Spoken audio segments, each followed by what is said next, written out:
Bismillahirrahmanirrahim. Assalamualaikum warahmatullahi wabarakatuh.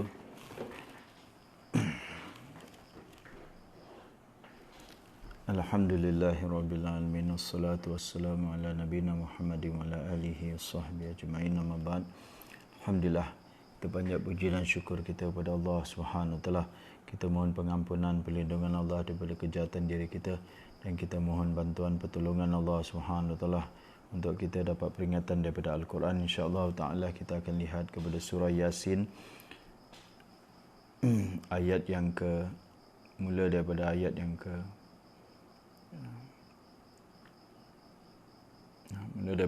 ke-20. A'udzu billahi minasyaitonir rajim. Bismillahirrahmanirrahim.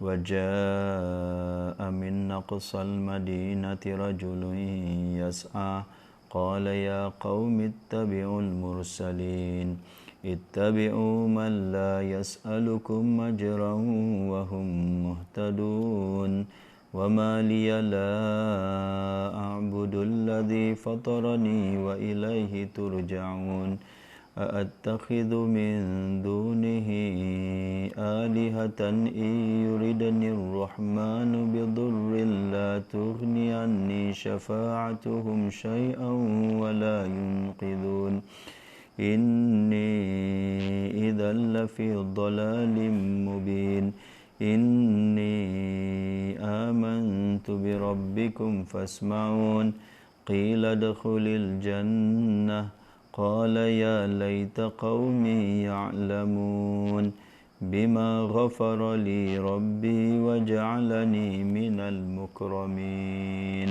صدق الله العظيم. Allah Subhanahu wa taala dalam Quran banyak beri kita peringatan melalui cerita. Dan dalam Quran ni cerita-cerita dia mesti ada personality dia, tuan-tuan. Kalau cerita mesti ada dia punya pelakon dia lah, kita kata. Cerita ni mesti ada personality dalam cerita ni. Dan biasanya personality selebriti lah kita cakap dalam Al-Quran ni. Personality dalam Al-Quran ni adalah para rasul dan nabi-nabi.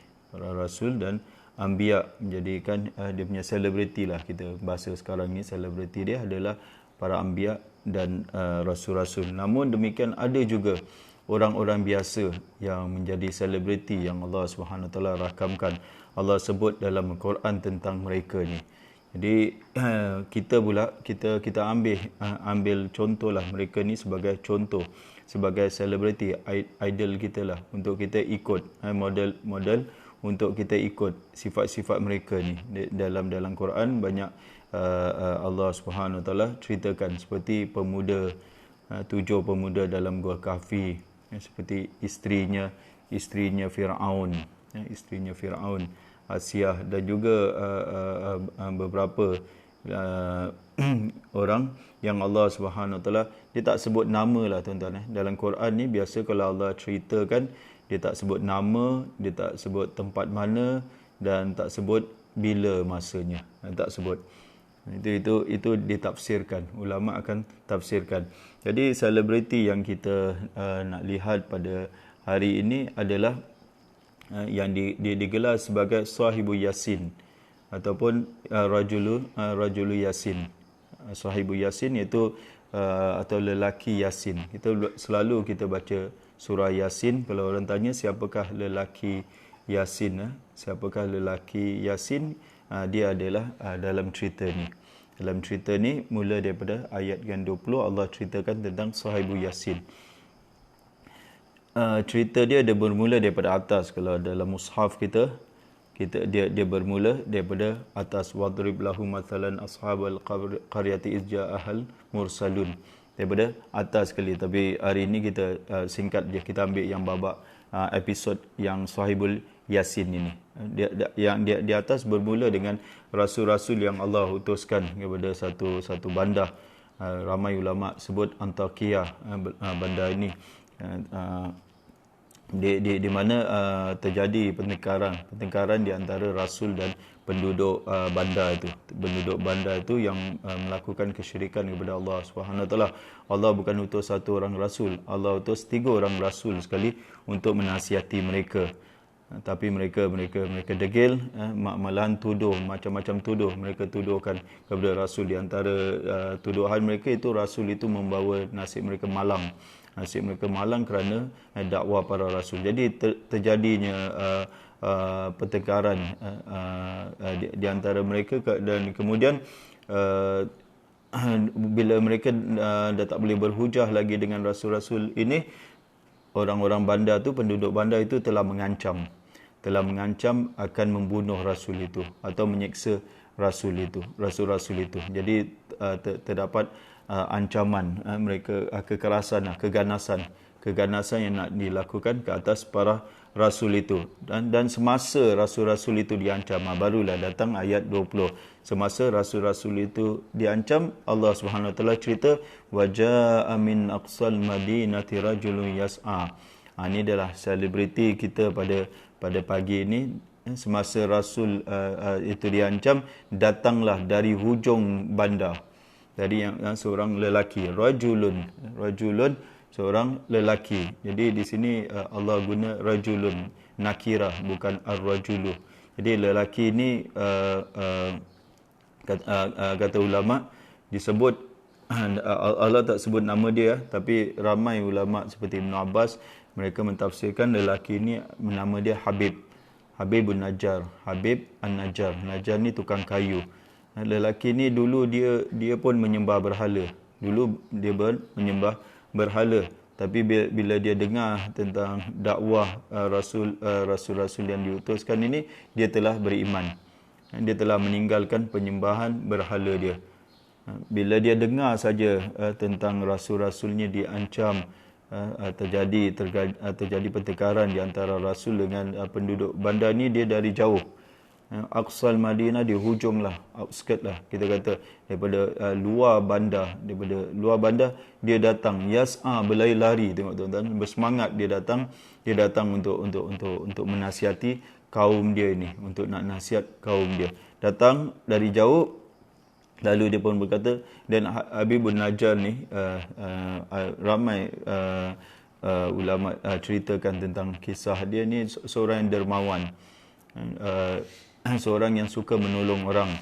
Dikatakan separuh daripada pendapatan dia ni adalah untuk tolong orang. Separuh tu dia makan, lagi separuh itu banyak membantu orang. Habibun Najjar ini, bila dia datang dengan tergesa-gesa, dengan berlari, kita kata, dia pun berkata, qala ya qaum. Jadi dia pun beri nasihat kepada kaumnya. Jadi perkataan yang dia seorang yang akhlak, berakhlak. Ya qaum, dia seru mereka, bukan seruan yang kita cakap kasar. Ya qaum ini satu seruan yang kita kata mesra sangat, yang dengan kasih sayanglah. Wahai kaumku, wahai saudara, macam gitulah. Saudara, wahai kaumku, ya qaumi ittabi'ul mursalin. Ikutlah rasul-rasul ini. Jadi kita ambil pengajaran di sini, tuan-tuan. Allah Subhanahu Wa Taala sebut, highlight, rakamkan kisah ni. Apa yang Habibun Najjar, kita cakap Sahibul Yasin ni, atau selebriti Yasin ini, katakan nasihat kepada kaum dia. Pertama sekali nasihat dia, ittabi'ul mursalin. Itu aja. Ikutlah atau turutlah rasul-rasul ini. Jadi kita ni bila kita melihat tentang masyarakat kita, mungkin yang jauh daripada Islam, yang tak ikut Islam, kita kena nasihatlah, kita kena nasihat. Jadi kita lihat ni, nasihat dia simple aja. Nasihat dia kita pun boleh buat. Ikutlah. Kalau kita ikut satu kelas, kalau kita ada ikuti kelas, kalau kita rasa seronok dengan kelas tu, contohlah kita ada ikut kelas tadabbur Al-Quran, kita seronok, kita ajak kawan kita nasihat kawan kita lihat dia atau keluarga kita. Satu minggu pun kau ada pergi belajar mana-mana tak? Mereka tak ada. Ikutlah kelas ni. Itu je sebenarnya. Bukan susah sangat kalau kita nak contohilah. contohi Habibun Najjar ni sampai Allah SWT puji dia, apa yang dia cakap ikut aja. Kita mungkin tak mampu nak sampaikan, kita mungkin tak mampu nak nasihatkan mereka. Apa yang kita boleh buat, kita suruh mereka ikut aja. Ikut ya, ada kelas tau, aku ada ikut kelas. Jom ikutlah kelas ni, pergilah. Simple aja kita punya. Dan mungkin tuan-tuan, mungkin dia akan menjadi satu perubahan kepada seorang itu. Kalau orang tu ikut dan dia dapat banyak faedah sekali dalam kelas itu sehingga berubah hidup dia kerana kelas itu, masya-Allah. Besar sekali pahala yang kita dapat hanya cakap ikut saja. Saya pernah dulu seorang kawan tu, dia barber lah, kita punya macam family punya barber tu tuan-tuan. Kita punya blok ini dia ada kedai gunting di depan blok kita tu. Jadi setiap kali nak gunting kita pergi kedai dia lah. Sekarang ni PKP ni saya rambut pun belum gunting ni. Rambut dah panjang ni. Ni macam mana nak hari raya ni rambut panjang. Jadi teringat pula gunting rambut kita ni dah hampir 2 bulan ni, belum gunting lagi. Jadi kita dengan tukang gunting ni lah kita kat family kita, tukang gunting. Jadi satu hari tu dia jumpa dengan saya lah di masjid. Dia kata, aku nak pergi belajar, ini semua tak ada lah. Pergas ni minta lah ini macam-macam syarat lah nak ikut kelas dia kan, nak ikut kelas. Ada seorang kawan saya, Ustaz Zakaria lah. Ustaz Zakaria ni Hafiz Quran. Hafiz Quran dan bacaan dia sedap sangat, sedap sangat. Matrud pun ada suara dia sedap, dia qari dan dia juga Hafiz Quran. Jadi bila kawan ni bila Ustaz Zakaria jalan, dia cakap, Syekh, jadi dia cakap, ente pergi belajar dengan ustaz ni sudahlah. Ante ikut ustaz ni.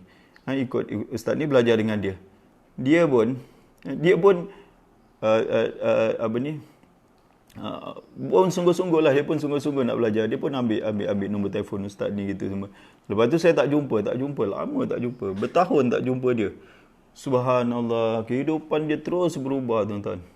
Kehidupan dia berubah langsung. Dan dia hafal lebih banyak daripada saya hafal. Saya ingat dia hafal 5 juz. 5 juz Al-Quran dia hafal. Tuan-tuan ada hafal? Kita ada hafal 5 juz? Tak ada pun. Dia hafal sampai 5 juz dan bacaan dia sedap. Dan satu kali tu di Johor dia naik jadi khatib. Di Johor atau di Singapura saya tak tahu, mungkin di Singapura. Sini bukan senang nak naik jadi khatib. Di Singapura dia naik jadi khatib. Tengok tuan-tuan, kita tak ada pun cakap apa-apa. Saya pada waktu itu macam main-main aja. Kau ikutlah ustaz ni, pergi belajar dengan dia, macam gurau-gurau aja. Tapi betul-betul dia ikut. Kita tengok berubah hidup dia. Berubah kehidupan dia berubah langsung tuan-tuan. Dan menurut Ustaz Zakaria pun begitu juga. Dia menjadi orang yang semangat belajar semua. Jadi kita jangan underestimate kita punya ajakan kepada saudara kita, kaum keluarga kita atau kawan-kawan kita ke kelas. Tapi mungkin mereka ambil serius dengan ajakan kita tu, dia belajar betul-betul, mungkin dia menjadi seseorang. Saya ingat diri saya lah. Saya daripada sekolah sekular ni, bukan daripada sekolah madrasah, bukan daripada sekolah agama. Umur 20 tahun baru nak belajar. Umur 20 tahun baru nak belajar baca Al-Quran, baca itu. Dan saya pun belajar bahasa Arab ni kerana pelawaan seorang aja. Seorang tu cakap, saya dah habis NS, dia cakap, pergilah ikut kelas bahasa Arab di Pergas tu. Cakap, ada ke kelas bahasa Arab? Kelas full time belajar bahasa Arab. Lalu saya pun ikut. Sponsor saya ada. Kak Zuraidah tu, Hajar Zuraidah tu sponsor saya. Dia yang sponsor saya belajar, dia akan pergi belajar. Saya pun kerana kawan ni suruh saya belajar ni, dan dia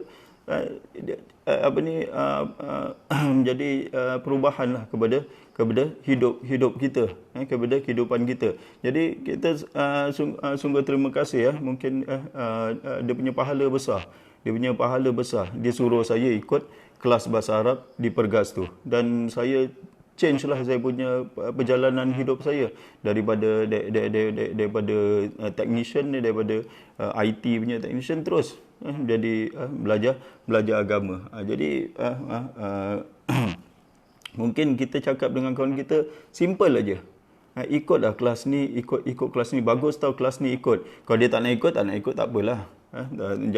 Jangan kita merasa apa. Tapi nak ambil pengajaran di sini, ittabi'u. Senang aja dia punya, apa yang kita boleh buat. Apa yang kita boleh berdakwah ni, ikut aja. Kita hanya cakap dengan kawan aja, ikutlah kelas ni. Jangan kita pula tak ikut. Jangan kita yang kelas yang kita ikutlah. Kita jangan pandai-pandai suruh orang sana sini pergi, itu kita pula yang tak pergi, itu tak kena jugalah. Yang kena adalah kelas yang kita ikuti dan kita rasa seronok, kita ajak, dan kita tak tahu tuan-tuan. Ini suatu yang apa ni, kita tak tahu ilmu apa yang akan terjadi kalau orang ni benar-benar dia ikuti kelas itu.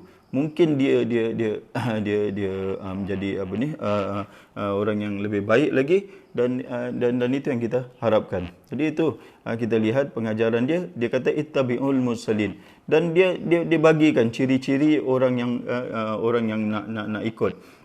Kita kata rasul-rasul yang diutuskan untuk menasihati kaum itu. Satu, ittabi'u man la yas'alukum ajra. Ikutlah orang yang bila mereka memberi nasihat kepada kamu, mereka tidak menuntut, tidak meminta kepada ajrah, kepada upah. Jadi orang yang beri nasihat, orang ni dia tak ada interest lah, tak ada personal interest, tak nak harta daripada kamu, tak nak upah daripada kamu. Dia nak bagi nasihat aja. Jadi biasanya orang yang bagi nasihat ni dia nak ada dua ciri ni, tuan-tuan. Kalau orang yang nak bagi nasihat dengan kita, jangan dia ada niat yang lain. Kadang ada orang nak bagi nasihat tapi nak menghina orang tu, nak menjatuhkan orang itu. Kata Imam Syafi'i, siapa yang bagi nasihat di depan-depan orang, dengan di depan orang dia bagi nasihat kepada satu orang, itu bukan nasihat, itu dia nak menjatuhkan dia, nak menghinakan dia. Jangan, tuan-tuan. Itu bukan nasihat. Biasanya kita dalam WhatsApp lah, dalam grup WhatsApp ni ramai tukang beri nasihat, dan kadang bukan apa, dia nak tunjuk nampak aja nak bagi nasihat, tapi salah cara dia, salah bagi nasihat. Mungkin orang ni tersilap cakap gini semua. Kalau dia ikhlas, dia private message saja, PM aja, PM orang tu, tak boleh cakap macam gini, mungkin ada itu. Kita cakap tak boleh post gambar macam gini, tak boleh post wording macam gini. Dia PM sajalah kalau benda tu salah kan. Kalau benda tu salah, jangan dalam grup tu ada beratus orang, dia nasihatkan orang tu.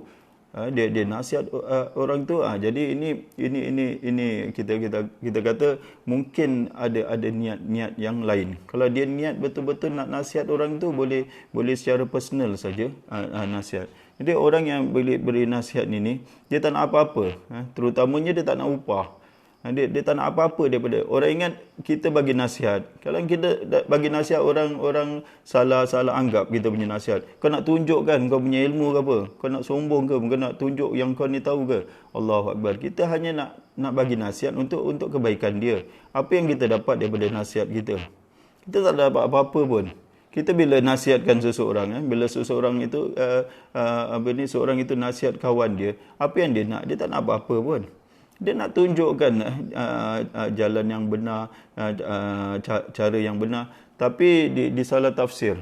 Sebagai macam nak menunjuk ilmu, nak tunjukkan dia ni lagi pandai lah, lagi apalah. Allahu Akbar. Jadi kalau orang yang bagi nasihat ni, dia tak nak apa-apa. Dia hanya nak kebaikan saja, tak nak harta, tak nak upah, tak nak apa, dia nak bagi nasihat. Itu satu. Dan ada lagi satu ciri, tuan-tuan.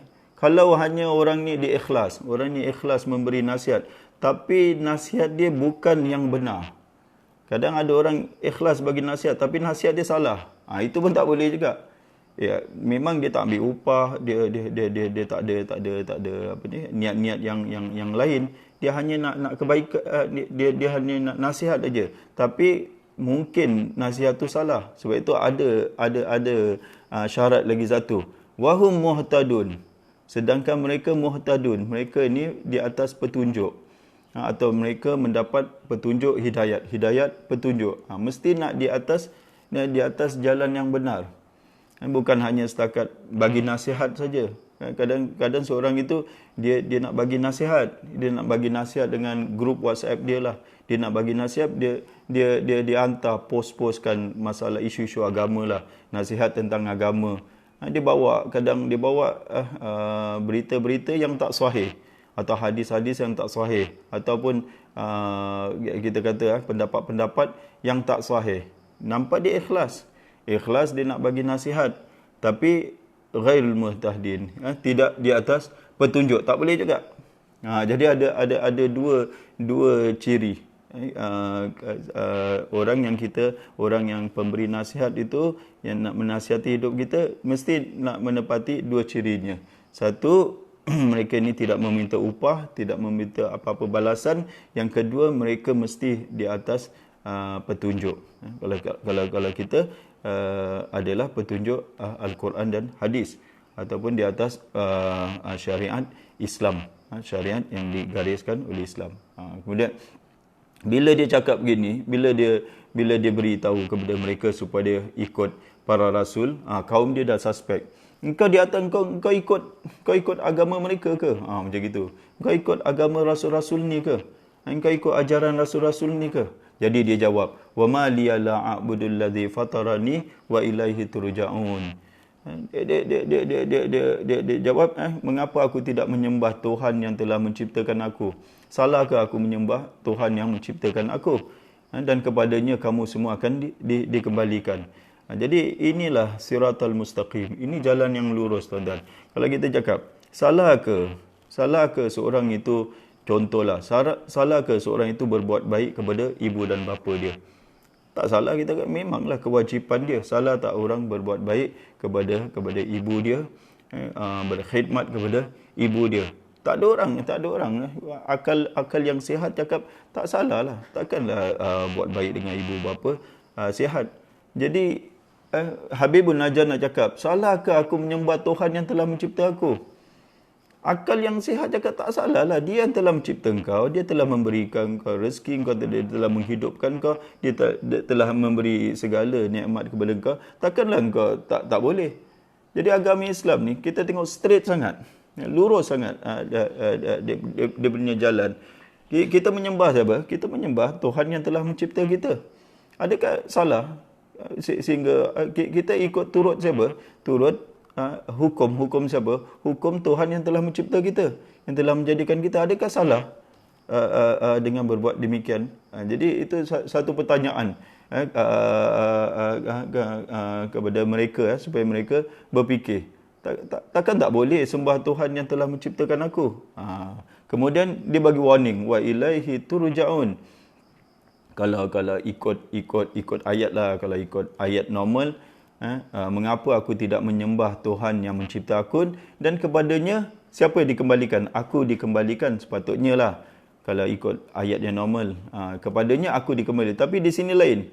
Dia cakap, mengapa aku tidak menyembah Tuhan yang telah menciptakan aku, kemudian dan kepadanya kamu semua akan dikembalikan. Terus dia tukar iltifat, nama dia, kamu semua. Jadi dia kawan dia yang dengar ni, atau kaum dia yang dengar ni, terkejut sikit. Kamu semua akan dikembalikan dan akan ditanya tentang apa yang kamu sembah. Allahu Akbar. Kemudian dia bawa baiknya Habibun Najjar ni, kalau kita lihat dari segi dia bercakap, dia cakap semua aku tuan-tuan. Dia tak cakap semua kamu gini, tak. Dia letakkan diri dia tau. Ini cara dia nasihat kan. Cara dia nasihat kaum dia. Dia letak, mengapa patutkah aku menyembah Tuhan yang lain daripada Allah Subhanahu Wa Taala? Tengok, aku lagi dia cakap. Tadi dia cakap, mengapa aku tidak menyembah Tuhan yang telah mencipta aku? Sekarang ni dia cakap, patutkah aku menyembah beberapa Tuhan yang lain daripada Allah? Dia kata jika Allah kehendaki menimpa aku sesuatu bahaya, mereka ni tuhan-tuhan yang palsu ni tidak dapat memberi syafaat pun kepada aku, dan mereka juga tidak dapat menyelamatkan aku. Jadi dia letak diri dia, tuan-tuan. Diri kan ini satu kaedah yang baik bila kita nak nasihatkan orang lah. Jangan dia awak mesti buat gini, awak mesti buat gini. Kita aku ni banyak salah. Aku ni banyak salah, aku bertaubatlah kepada Tuhan, aku dah tak buat lagi lah benda-benda. Padahal kita nak cakap dia banyak salah. Dia lakukan kesalahan, dia lakukan ini. Sepatutnya kita nak cakap dia, tapi kita letakkan diri dia. Diri kita. Kita seolah-olah kita bila kita cakap tu kita address diri kita. Ini lagi efektif, tuan-tuan. Bila orang dengar tu bila orang dengar macam cucu Rasulullah sallallahu alaihi wasallam, dia nak tegur seorang tua ni, seorang pakcik ni tentang dia salah ambil wuduk, dia akan pakcik tengok abang saya ambil wuduk betul ke tidak. Jadi macam gitu. Bila pakcik ni salah ni, macam cara aku ambil wuduk yang salah. Jadi dia cakap tentang diri dia. Inni idza, sekali lagi ayat yang selanjutnya, inni idzal lafi dhalalim mubin. Sungguhnya aku kalau aku buat syirik ni, tentulah aku dalam kesesatan yang nyata. Lagi sekali dia letak diri dia, padahal dia dah beriman. Senang nak cakap, dia nak cakap kamu kalau buat syirik, kamu dalam kesesatan yang nyata. Tapi dia tak terus blast mereka lah, kamu sesat ni, kamu melakukan syirik. Tak, dia letak diri dia. Kalau aku lakukan syirik ini, sungguhnya aku kalau demikian ini, aku dalam kesesatan yang nyata. Allahu Akbar. Dia tengok adab, tuan-tuan. Orang ni dalam dia menasihati, dalam nasihat kepada orang tu, ada adab lah, adab sikit kita dalam menasihati orang. Kemudian dia berkata kepada rasul-rasul itu, inni amantu bi rabbikum fasma'un. Sesungguhnya aku beriman kepada Tuhan kamu, wahai rasul. Fasma'un, kamu semua wahai kaumku, dengarlah apa yang aku. Jadi dia isytiharkan iman dia kepada kaum dia. Tadi kaum dia tanya, engkau ni ikut ajaran rasul ni ke? Engkau telah beriman dengan rasul ni? Sekarang ni diisytiharkan, inni amantu bi rabbikum fasma'un. Allah Subhanahu Wa Taala tak ceritakan apa yang terjadi, tuan-tuan. Tengok ayat dia terus cakap, qila dakhulil jannah. Dikatakan kepadanya, masuklah syurga. Apa yang terjadi ni? Blank terus. Apa yang terjadi sebenarnya bila dia kata itu? Menurut tafsir, apa yang terjadi, kaum dia bila mendengar itu, semua serbu dia, pijak dia, belasah dia, hentak dia punya kepala dengan batu. Macam-macam cerita kalau kita buka tafsir. Macam-macam cerita yang ngeri lah kita cakap. Satu suasana yang kita cakap jenayah lah mereka lakukan terhadap Habibun Najjar ni. Tapi kenapa Al-Quran tak cerita, tuan-tuan? Kenapa? Al-Quran ni bukan berita harian. Al-Quran ni bukan sinar harian ke. Al-Quran ini bukan surat khabar, tuan-tuan. Nak sensasikan jenayah-jenayah ni. Al-Quran tak begitu, tuan-tuan. Al-Quran tak sensasikan jenayah dalam ayat-ayatnya. Jadi dia tak cerita benda tu.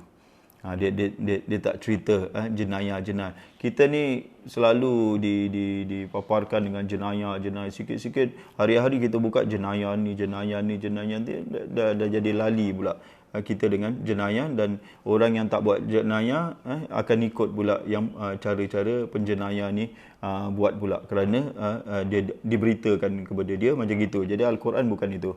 Al-Quran bukan surat khabar nak ceritakan kepada kita jenayah-jenayah. Langsung tak cerita. Hanya Al-Quran terus dikatakan kepada dia, udkhulul jannah. Udkhul al-jannah. Udkhulil jannah. Masuklah ke dalam syurga. Jadi bila dia mati, bila dia dibelasah oleh kaum dia, tuan-tuan. Bila dia masuk dikatakan, jadi direct entrance lah, kata ulama, terus dimasukkan syurga. Ada yang kata wajib atas dia masuk syurga. Ayat tu, qila dukhulil jannah, itu macam wajib atas dia masuk syurga. Ada yang cakap betul-betul dia masuk syurga. Betul-betul dia masuk syurga. Roh dia masuk syurga. Kita nak cakap Habibun Najjar ni baiknya dia Apa yang dia kata bila dia masuk syurga? Qala ya laita qaumi ya'lamun. Dia berkata, alangkah baiknya kalau kaum aku mengetahui. Dia masih lagi. Dahlah tadi dia nasihatkan kaum dia sehingga dia dibunuh. Dibunuh sekarang masuk syurga ni, masih lagi harapkan kaum dia mendapat ilmu. Mendapat ilmu lah. Ya'lamun itu mengetahui kaum dia itu mendapat ilmu. Dia masih lagi mengharapkan kaum dia mendapat ilmu. Ilmu apa tuan-tuan? Bima ghafara li rabbi. Ilmu tentang maghfirah Allah Subhanahu Wa Taala, tentang perkara yang menyebabkan aku diampuni oleh Tuhan, wa ja'alani minal mukramin, dan ilmu tentang kemuliaan dan bagaimana serta dijadikan aku orang-orang yang mulia. Jadi bila dia dibelasah oleh kaum dia, dia mengharapkan. Dia dibelasah sampai mati tau. Nak cakap baiknya orang ni, sampai mati dia dibelasah oleh kaum dia. Dia cakap, kalaulah kaum aku tahu, kalau kaum aku tahu ilmu tentang maghfirah Allah, tentang syurga ni.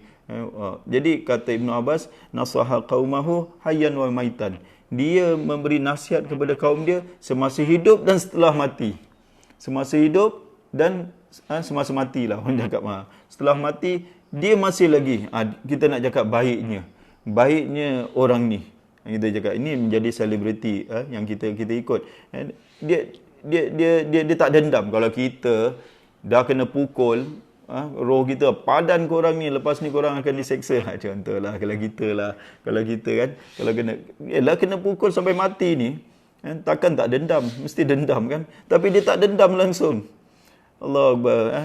Hati dia baik betul. Kita Habibun Najjar, kita cakap bersih sangat hati dia, sehingga kan dia harapkan kaum dia dapat ilmu. Kaum dia dapat ilmu tentang maghfirah Allah Subhanahu Wa Taala. Itulah sedikitlah tuan-tuan pengajaran kita boleh ambil daripada Sahibu Yasin ini, cerita tentang sahabat Yasin ni, atau kita cakap lelaki Yasin ini yang banyak sekali kita boleh contohi, terutama dalam dia menasihati kaum dia. Dan nasihat dia simple je, lain sekali, ittabi'u, ikutlah. Dan ini kita boleh praktikkan tuan-tuan. Kita mungkin tak boleh bersyarah, kita tak boleh berceramah, kita tak boleh berkuliah. Tapi apa yang kita boleh buat adalah kita boleh suruh orang ikut kuliah. Tapi ingat, jangan kita pula tak ikut. Nanti kena templak. Engkau suruh orang, engkau tak pergi pula. Jangan macam gitu. Kita ajak kawan-kawan. Nanti masjid dah buka, kita dah boleh pergi ke masjid ni, ajaklah kawan-kawan dengan kita ajak aja, dia nak ikut tak nak ikut. Lagi sekali tuan-tuan, dalam kita menasihati orang atau dalam kita mengajak ke, dia punya outcome itu tak important. Allah tak ceritakan dalam kisah Nabi Yusuf berdakwah kepada dua sahabat penjara dia. Saya nak tanya tuan-tuan, dua sahabat ni dia masuk Islam ke tidak? Nabi Yusuf dakwah mereka, dia masuk Islam ke tidak? Tak tahu, bukan nak cakap tak masuk Islam. Tak tahu, kita tak tahu. Allah tak cerita sama ada mereka menerima atau tak terima. Kenapa Allah tak cerita? Kata ulama, itu tak penting. Itu tak penting. Dia masuk Islam ke tak masuk. Yang penting adalah kita punya nasihat. Penting adalah kita punya nasihat. Dia nak ikut tak ikut, terpulang pada mereka tuan-tuan. Kalau kita hidup dalam satu keluarga, ayah, suami tengok isteri buat perkara yang tak betul, nasihatkan aja. Nasihat aja. Dia tak nak ikut, tak apalah. Jangan kecil hati dia tak nak ikut. Ayah nasihatkan kepada anak, beritahu anak. Kerana hidayah bukan di tangan kita. Kita tak dapat mengubah orang punya hati. Kita hanya boleh cakap aja. Dan kita jangan frust. Dan kita jangan expectation kita tinggi sangat. Oh, mesti orang nak kena ikut. Mana boleh, dia punya perkara yang baik mesti nak ikut. Ini memanglah semua orang nak bukan itu. Tapi maaf katalah, hidayah bukan di tangan kita. Apa yang kita boleh buat adalah kita boleh nasihat aja. Dia nak ikut tak ikut itu terpulang pada dia. Itu kita bukan tanggungjawab kita. Kita punya part adalah kita nasihatkan. Yang part yang sama ada dia ikut ke tak ikut, itu bukan bahagian kita. Itu bahagian Allah Subhanahu Wa Taala. Our part itu kita sampaikan. Kalau orang ni nak ikut dan nak ikut kita punya nasihat dan dia jadi baik, itu adalah Allah, bukan awak punya hidayah tu. Itu bukan. Awak punya 4 beritahu saja. Bila dia dah jadi baik, dia ikut, jangan awak claim kerana aku yang ajar dia, kerana aku yang nasihatkan. Bukan.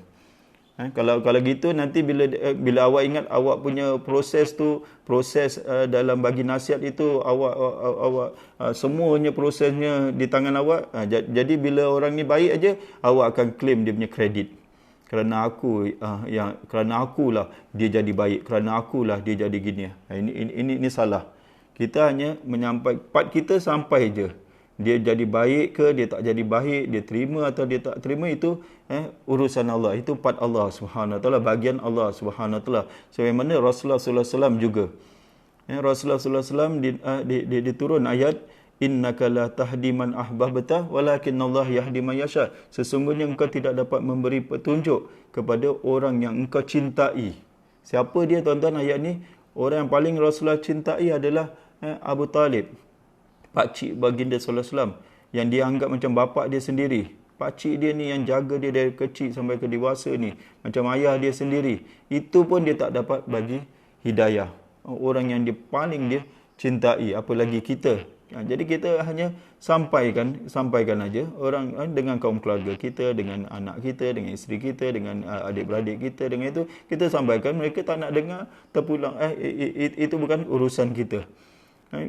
Kita tak boleh buat apa-apa. Wallahu a'lam bishawab. Jadi itulah sedikit pengajaran kita dapat. Mudah-mudahan kita dapat mencontohilah sifat-sifat baik selebriti kita pada pagi ini, itu Habibun Najjar. InsyaAllah ta'ala moga-moga Allah terima doa kita, terutama dalam masa 10 malam terakhir ni. Banyak-banyaklah kita berdoa. Kalau orang yang kita nasihat itu tak nak dengar, inilah masanya kita berdoa kepada Allah Subhanahu Wa Taala. Moga Allah menerima doa kita. Wallahu a'lam bishawab. Aqulu qali hadza astaghfirullahal azim li wa lakum. Assalamualaikum warahmatullahi wabarakatuh.